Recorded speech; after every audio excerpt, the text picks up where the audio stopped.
નમસ્તે મિત્રો, હું છું નવરંગ સૈન અને સ્વાગત છે આપનું આઈ ગુજરાતના અમેરિકા સ્પેશિયલ ન્યૂઝ બુલેટિનમાં।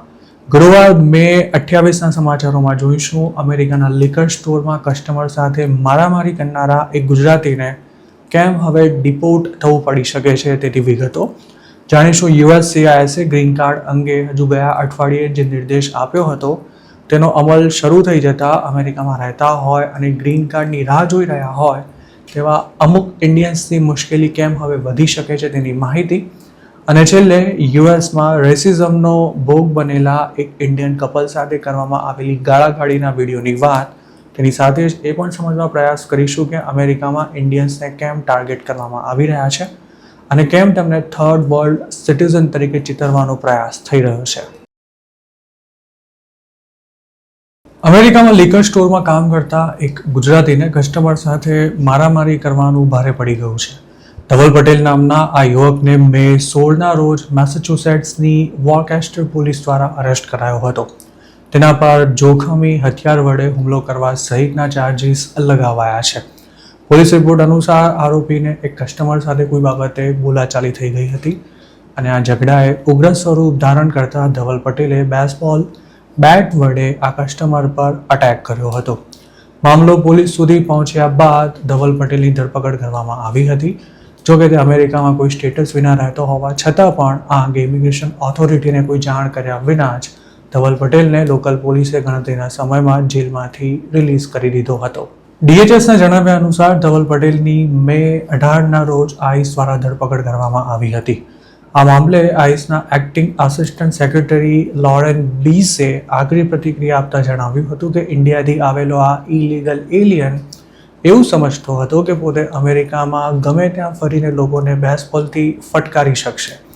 આઈસને જાણ કર્યા વિના જ તેને જેલમાંથી રિલીઝ કરી દેવા અંગે પણ તેમણે મેસેચ્યુસેટ્સની આકરી ઝાટકણી કાઢી હતી અને સાથે જ તેમણે માંગ કરી હતી કે સેન્ચ્યુરી સ્ટેટ્સે ઇલીગલ ક્રિમિનલ એલિયન્સને આ રીતે જેલમાંથી છોડવાનું બંધ કરવું જોઈએ તેમજ આવા લોકોને ડિપોર્ટ કરવા માટે આઈસને સહકાર પણ આપવો જોઈએ।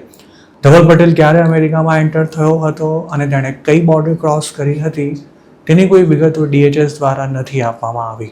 જોકે તેની ઉંમર 30 વર્ષની આસપાસ હોવાની શક્યતા છે। તેવામાં તેને અમેરિકા ગયે પણ કદાચ કોઈ ખાસ સમય નહીં થયો હોય પણ હવે આ ગુજરાતીને પાછા આવવું પડશે તે લગભગ નક્કી છે। ધવલ પટેલ જેવા બીજા પણ ઘણા ઇન્ડિયન્સ હાલ અમેરિકાની જેલમાં બંધ છે અને તેમની સામે પણ ડિપોર્ટેશનની કાર્યવાહી શરૂ થઈ છે। તેમાં અમુક લોકો તો ડોમેસ્ટિક વાયોલન્સના કેસવાળા પણ છે અને તેમની સામે બીજા કોઈએ નહીં પણ તેમની પત્નીઓએ જ ફરિયાદ નોંધાવેલી છે। ધવલે અસાયલમનો કેસ કર્યો હતો કે નહીં તેની કોઈ વિગતો નથી મળી શકી।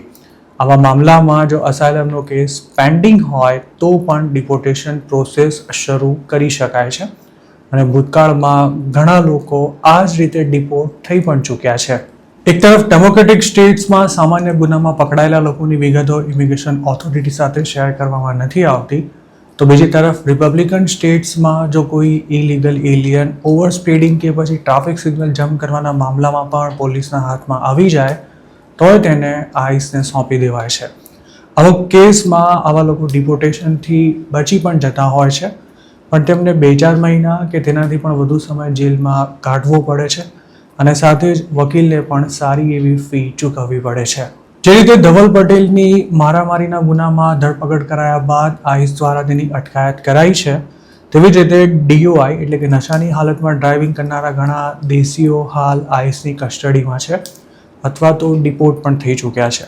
કોઈપણ અનડોક્યુમેન્ટેડ ઇમિગ્રન્ટની ધરપકડ થાય ત્યારે તેને કોર્ટમાં હાજર ક્યારે કરવાનો છે કે પછી તે જેલમાંથી ક્યારે રિલીઝ થઈ રહ્યો છે તેની માહિતી આઈસ સુધી પહોંચી જતી હોય છે। જો લોકલ પોલીસ આ ડેટા શેર ના કરે તો પણ તેની તમામ વિગતો ઓનલાઈન ઉપલબ્ધ હોવાથી ઇમિગ્રેશન ઓથોરિટીવાળા ગમે ત્યારે આવા આરોપીને પકડી લેતા હોય છે। હજુ મે 12ના રોજ જ કંટકીની નોક્સ કાઉન્ટીમાં રહેતા એક ગુજરાતીની દારૂ પીને ગાડી ચલાવવાના કેસમાં ધરપકડ થઈ હતી। આ ગુજરાતી હાલ તો જેલમાંથી છૂટી ગયા છે પણ તેમને ગમે ત્યારે ઘર કે પછી સ્ટોર પરથી આઈસવાળા લઈ જાય તેવી શક્યતા છે। જો ઇમિગ્રેશનવાળા ઇલીગલ ઇમિગ્રન્ટને છોડી દે તો પણ તેને ટ્રેકર પહેરાવવામાં આવી શકે છે અને સાથે જ તેના પર ડિપોર્ટેશનનો ખતરો હંમેશા યથાવત રહે છે। અમેરિકાની ધરતી પરથી ગ્રીન કાર્ડ માટે અપ્લાય કરનારા લોકોની મુશ્કેલી વધી રહી છે. ગત શુક્રવારે USCISએ આ અંગે જે નિર્દેશ આપ્યો હતો તેનો અમલ શરૂ કરી દેવાતા હવે ઘણા એપ્લિકન્ટ્સને અમેરિકામાં જ રહેવાને બદલે પોતાના દેશ પાછા જઈ અપ્લાય કરવા માટે કહેવાઈ રહ્યું છે. વોશિંગ્ટન પોસ્ટના એક રિપોર્ટ અનુસાર જેમની એપ્લિકેશન હાલ પેન્ડિંગ છે તેમને USCISના ઓફિસર્સ હોમ કન્ટ્રીમાં પાછા જવા માટે કહી રહ્યા છે. આ નિર્દેશને લઈને હજુ અસમંજસ પરિસ્થિતિ છે, તેવામાં તેનો અમલ પણ શરૂ થઈ જતા ઇમિગ્રેશન લોયર્સ પણ હવે મૂંઝાઈ રહ્યા છે. ગ્રીન કાર્ડ માટે અપ્લાય કરનારા અડધોઅડધ ઇમિગ્રન્ટ્સ અમેરિકામાં જ રહેતા હોય છે અને તેમાં ઇન્ડિયન્સની સંખ્યા પણ લાખોમાં થાય છે. જોકે USCISએ પોતાના ઓફિસર્સને નિર્દેશ આપ્યો હતો કે અમુક દુર્લભ સંજોગોમાં જ એપ્લિકન્ટને અમેરિકામાં રહી પરમેનન્ટ રેસિડેન્સી માટે અપ્લાય કરવાની છૂટ આપવી, જ્યારે બાકીના તમામ લોકોને તેમની હોમ કન્ટ્રીમાં પાછા મોકલી દેવા. USCISના પ્રવક્તાએ આ અંગે જે નિવેદન આપ્યું હતું તેમાં પણ તેમણે આડકતરી રીતે કબૂલ કર્યું હતું કે હવે ગ્રીન કાર્ડ માટે અપ્લાય કરનારા મોટાભાગના લોકોને પોતાની હોમ કન્ટ્રીમાં પાછા જવું પડશે અને તેમને કોન્સ્યુલર પ્રોસેસ મારફતે ગ્રીન કાર્ડ માટે અપ્લાય કરવાનું રહેશે. USCISએ જે કંઈ જણાવ્યું હતું તે કોઈ નવો કાયદો નથી કે ન તો કોઈ નવી જાહેરાત છે. જે પ્રોસેસ પહેલેથી જ અમલમાં છે તેનો હવે વધુ સક્રિયતાથી અમલ કરવા માટે તેણે પોતાના ઓફિસર્સને તાકીદ કરી હતી. એક્સપર્ટ્સો માનીએ તો તેની સૌથી વધુ અસર એવા લોકો પર પડશે કે જેમણે નોન ઇમિગ્રન્ટ વિઝા પર એટલે કે સ્ટુડન્ટ, વિઝિટર અથવા H1B સહિતના વિઝા પર અમેરિકામાં એન્ટ્રી લીધી છે અને પછી ગ્રીન કાર્ડ માટે અપ્લાય કર્યું છે. આમ તો USCISએ એવી ચોખવટ પણ કરી હતી કે જે લોકો અમેરિકાની ઇકોનોમીમાં કોન્ટ્રીબ્યુટ કરે છે અને તેમનું અમેરિકામાં રહેવું દેશ માટે મહત્વપૂર્ણ છે તેમને ગ્રીન કાર્ડ માટે પોતાની હોમ કન્ટ્રીમાં પાછા જવાની જરૂર નથી. પણ આ અપવાદમાં કેવા લોકોનો સમાવેશ થશે તેની કોઈ ચોખવટ કરવામાં નથી આવી. મતલબ કે USCISના ઓફિસર્સ ગમે તે એપ્લિકન્ટને અમેરિકા છોડવા માટે કહી શકે છે. અમેરિકામાં રહીને ગ્રીન કાર્ડ માટે અપ્લાય કરતા ઇન્ડિયન્સની જો વાત કરીએ તો તેમાં સ્ટુડન્ટ અથવા વિઝિટર વિઝા પર ગયા હોય, ઓવરસ્ટે થઈ ગયા હોય કે પછી ઇલીગલી અમેરિકામાં એન્ટ્રી લીધી હોય તેવા લોકોની સંખ્યા પણ ઘણી મોટી છે. આવા લોકો મોટાભાગે US સિટીઝન સાથે મેરેજ કર્યા બાદ ગ્રીન કાર્ડ માટે અપ્લાય કરતા હોય છે. અત્યાર સુધી તેમને સાવ સરળતાથી ગ્રીન કાર્ડ મળી પણ જતું હતું અને તેમાં પાછા મોટા પાયે ફ્રોડ પણ થતા હતા. પણ ટ્રમ્પ સરકારે આ કેટેગરીમાં આવતા લોકો માટે અમેરિકાની ધરતી પર રહીને ગ્રીન કાર્ડ લેવાનું લગભગ અશક્ય બનાવી દીધું છે. જેમણે અમેરિકાના ઇમિગ્રેશન લોનો ભંગ નથી કર્યો તેમને કદાચ ઇન્ડિયા પાછા આવ્યા બાદ એકાદ વર્ષ સુધી રાહ જોયા પછી ગ્રીન કાર્ડ મળી પણ જશે. પણ જે લોકો વિઝા પર ઓવરસ્ટે થઈ ગયા છે, અમેરિકામાં તેમનો ક્રિમિનલ રેકોર્ડ છે કે પછી ઇલીગલી બોર્ડર ક્રોસ કરી છે, તે લોકો મોટી મુસીબતમાં મુકાઈ શકે છે. પોતાની હોમ કન્ટ્રીમાંથી ગ્રીન કાર્ડ માટે અપ્લાય કરનારા ઇમિગ્રન્ટની આખી હિસ્ટ્રી ચેક કરવામાં આવતી હોય છે. જો તેણે અમેરિકામાં કોઈ પણ પ્રકારનો ગુનો કર્યો હોવાનું ધ્યાને આવે તો તેને ઇમિગ્રન્ટ વિઝા ઇસ્યુ કરવાનો ઇનકાર કરી શકાય છે અને આમ થાય તો ગ્રીન કાર્ડ માટે અમેરિકા છોડીને હોમ કન્ટ્રીમાં આવેલી કોઈ પણ વ્યક્તિ માટે અમેરિકા પાછા જવું અશક્ય બની શકે છે. જો તેઓ યુએસની કોર્ટમાં કેસ કરે તો પણ તેમાં અંતિમ નિર્ણય આવતા વર્ષો લાગી શકે છે અને કોર્ટ પણ આવા મામલામાં લગભગ દખલઅંદાજી નથી કરતી હોતી.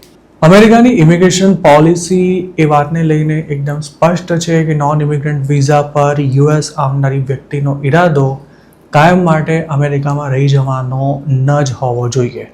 જો કોઈ વિઝા એપ્લિકન્ટ આવો ઈરાદો ધરાવે છે તેવી શંકા જાય તો તેને વિઝા નથી અપાતા હોતા. આ જ કારણે જેમના ક્લોઝ રિલેટિવ્સ કે પછી ફેમિલી મેમ્બર અમેરિકામાં રહે છે તેવા અમુક લોકોને જલ્દી વિઝિટર વિઝા નથી મળતા હોતા. તેવી જ રીતે વિઝિટર અથવા સ્ટુડન્ટ વિઝા પર US ગયેલા લોકોને પાછા ના આવવું પડે તે માટે અમુક લોકો US સિટીઝન સાથે સાચા ખોટા મેરેજ કરી ગ્રીન કાર્ડ મેળવી લેતા હોય છે. USCISએ ગ્રીન કાર્ડ બાબતે જે નિર્દેશ આપ્યા છે તેમાં કદાચ H1B વાળાને બાકાત રાખી શકાય છે, પણ તે સિવાયના લોકોને ગ્રીન કાર્ડ માટે અમેરિકા છોડવું જ પડશે અને આવા અમુક લોકો કદાચ પાછા ક્યારેય અમેરિકા નહીં પણ જઈ શકે. શું અમેરિકામાં હવે ઇન્ડિયન્સની કોઈ જ ઇજ્જત નથી રહી? આ વાત સાંભળવામાં ભલે અજુગતી લાગતી હોય પણ હાલની સ્થિતિ કંઈક આવી જ લાગી રહી છે. એક ઇન્ડિયન કપલ સાથે ગાળાગાળી કરી તેમને પોતાના દેશ પાછા જતા રહેવાનું કહેવામાં આવ્યું હોય તેવો એક વિડીયો હાલ ખાસો વાયરલ થઈ રહ્યો છે. આ વિડીયો ક્યાંનો છે અને તેમાં દેખાતું કપલ કોણ છે તે નથી જાણી શકાયું, પણ આ વિડીયો એ વાતનો વધુ એક પુરાવો આપી રહ્યો છે કે અમેરિકામાં ઇન્ડિયન્સને ટાર્ગેટ કરવાનું પ્રમાણ વધી રહ્યું છે. આ વિડીયોમાં જોઈ શકાય છે કે રાતના સમયે કોઈ પાર્કિંગ લોટમાં એક ઇન્ડિયન કપલ પોતાના કોઈ રિલેટિવના ફોટોગ્રાફ્સ ક્લિક કરી રહ્યું છે અને ત્યારે જ તેમને કોઈ અમેરિકન તમે ઇન્ડિયાથી છો કે કેમ તેવો સવાલ કરે છે. આ કપલ પોતે ઇન્ડિયન હોવાનું જણાવે છે. ત્યારબાદ તેમને એવું પૂછવામાં આવે છે કે શું તમને અમેરિકા ગમે છે. તેના જવાબમાં આ કપલ હા પાડે છે અને પછી વિડીયો શૂટ કરનારો કયો દેશ વધારે સારો છે તેવું પૂછે છે. તેના જવાબમાં આ કપલ એવું કહે છે કે બંને દેશ સારા જ છે. જોકે ત્યારે વિડીયો ઉતારનારો એવી દલીલ કરે છે કે તમારો દેશ આટલો જ સારો હોય તો તમે ઇન્ડિયામાં જ કેમ નથી રહેતા. અમેરિકામાં તમારી કોઈ જ જરૂર નથી. અને પછી આ અમેરિકન ઇન્ડિયન કપલને ગંદી ગાળો પણ બોલે છે. 27 સેકન્ડના વિડીયોને એક્સ પર ગયા અઠવાડિયે પોસ્ટ કરવામાં આવ્યો હતો, જેને 1,90,000 જેટલા વ્યૂઝ મળી ચૂક્યા છે. આ વિડીયો જે હેન્ડલ પરથી પબ્લિશ કરાયો છે તે જ હેન્ડલ પરથી મે 22ના રોજ ઇન્ડિયન્સને ટાર્ગેટ કરતો બીજો એક વિડીયો પબ્લિશ કરાયો હતો, જેમાં વિડીયો શૂટ કરનારો એક ઇન્ડિયન રેસ્ટોરન્ટમાં જઈને પહેલાં તો મેનુ માંગે છે અને પછી તમારે ત્યાં ગાયનું ગોબર મળે છે કે નહીં તેવું પૂછે છે. તેનો સવાલ સાંભળીને રિસેપ્શન પર હાજર એક યુવતી મૂંઝાઈ જાય છે. તેને જોઈને વિડીયો શૂટ કરનારાઓ 2 થી 3 વાર તેને ગોબર મળે છે કે નહીં તેવું પૂછે છે અને પછી તેના માટે ઇન્ડિયા જવું પડશે તેવું કહીને રેસ્ટોરન્ટની બહાર નીકળી જાય છે. અમેરિકામાં રહેતા કેટલાક ઇન્ડિયન્સ એવું પણ જણાવી રહ્યા છે કે નોર્થ ટેક્સાસમાં આ પ્રકારના કિસ્સા ઘણા વધી રહ્યા છે અને જો કોઈ ઇન્ડિયન સાથે આવું કંઈ થાય તો તેણે તુરંત જ પોલીસ રિપોર્ટ કરવો અને ઘટનાનું વિડીયો રેકોર્ડિંગ પણ ખાસ કરી લેવું અને તેને પોલીસ સાથે શેર કરવું. ટેક્સાસના ફ્રિસ્કોમાં મે 19ના રોજ મળેલી કાઉન્સિલ મિટિંગમાં એડવર્ડ લેંગ નામના એક રિપબ્લિકન પાર્ટીના સપોર્ટરે તો પોતાની એન્ટી ઇમિગ્રન્ટ સ્પીચમાં ત્યાં સુધી કહી દીધું હતું કે હિન્દુ અને મુસ્લિમ ભેગા થઈને ટેક્સાસ પર પોતાનું આધિપત્ય જમાવી રહ્યા છે. તેણે એવો સવાલ પણ ઉઠાવ્યો હતો કે જો હિન્દુ ધર્મ એટલો જ મહાન હોય તો ઇન્ડિયન્સ ક્રિશ્ચિયનોના દેશમાં આવે જ કેમ છે. આ વિડીયોને લાખો વ્યૂઝ મળ્યા હતા અને તેના પર કમેન્ટ કરનારા અમેરિકન્સે એડવર્ડ લેંગની વાત સાથે સહમતિ વ્યક્ત કરી હતી. આ અમેરિકને એવો પણ દાવો કર્યો હતો કે ઇન્ડિયન્સ અમેરિકા આવીને અમેરિકન બનવા નથી માંગતા. તેઓ પોતાનું થર્ડ વર્લ્ડ કલ્ચર સાથે લઈને યુએસ આવે છે અને હવે તેઓ ક્રિશ્ચિયનને જ અમેરિકામાંથી કાઢી નાખવા માટે પ્રયાસ કરી રહ્યા છે. તેવી જ રીતે થોડા દિવસો પહેલાં ટેક્સાસના એક કહેવાતા કમેડિયને હિન્દુઓને ગૌમૂત્ર પીનારા અને ગોબર ખાનારા ગણાવી તેમની સામે મન ફાવે તેવો બકવાસ કર્યો હતો. અમેરિકામાં ઇન્ડિયન્સની વસ્તી માંડ 50 લાખની આસપાસ છે, જે દેશની કુલ જનસંખ્યાના 1.5% જેટલી પણ નથી થતી. જ્યારે અમેરિકાની ટેક્સ રેવન્યુમાં 5 થી 6% જેટલું કોન્ટ્રીબ્યુશન ઇન્ડિયન્સનું છે. જોકે તેમ છતાંય છેલ્લા 2 વર્ષથી ઇન્ડિયન્સને ટાર્ગેટ કરવાનું પ્રમાણ ખૂબ જ વધી ગયું છે. અત્યાર સુધી ઇન્ડિયન્સને અમેરિકન્સની જોબ ચોરી લેનારા ગણાવાતા હતા, જ્યારે હવે તો તેમને અમેરિકામાં પોતાનું થર્ડ વર્લ્ડ કલ્ચર પ્રમોટ કરનારા પણ કહેવાઈ રહ્યા છે. અમેરિકાના સોશિયલ મીડિયામાં ઇન્ડિયન સામે ધિક્કાર ફેલાવતા વિડીયો અને પોસ્ટની ભરમાર છે અને આવા જે કિસ્સા બહાર નથી આવ્યા તેની તો કોઈ ગણતરી જ નથી. વર્ષોથી યુએસમાં રહેતા ઇન્ડિયન્સ પણ હવે કહી રહ્યા છે કે નફરતનો આવો માહોલ તેમણે અગાઉ ક્યારેય નથી જોયો. એક તરફ ટ્રમ્પ એડમિનિસ્ટ્રેશન ઇમિગ્રન્ટ્સને ટાર્ગેટ કરી રહ્યું છે તો બીજી તરફ તેમના સપોર્ટર્સ ઇન્ડિયન્સને જ ટાર્ગેટ કરવા લાગ્યા છે. અમેરિકામાં ઇન્ડિયન સામે જે માહોલ ઊભો કરવામાં આવી રહ્યો છે તે અંગે આપનું શું માનવું છે તે અમને કમેન્ટમાં ચોક્કસ જણાવજો. તો મિત્રો, આ હતા અમેરિકાના આજના મુખ્ય સમાચાર. આપને જો અમારી રજૂઆત પસંદ આવી હોય તો આ વિડીયોને લાઇક અને શેર કરવાનું તેમજ આઈ એમ ગુજરાતની યુટ્યુબ ચેનલને સબસ્ક્રાઇબ કરવાનું ભૂલશો નહીં. આ ચેનલ પર આપને મળશે અમેરિકામાં રહેતા ગુજરાતીઓ માટેના તમામ મહત્ત્વના સમાચાર અને તે પણ આપની પોતાની ભાષામાં. આપ જો અમારી સાથે કોઈ ટિપ શેર કરવા માંગતા હો તો હાલ સ્ક્રીન પર દેખાઈ રહેલા વોટ્સએપ નંબર પર પણ અમારો સંપર્ક કરી શકો છો. આપની ઓળખ ગુપ્ત રાખવામાં આવશે.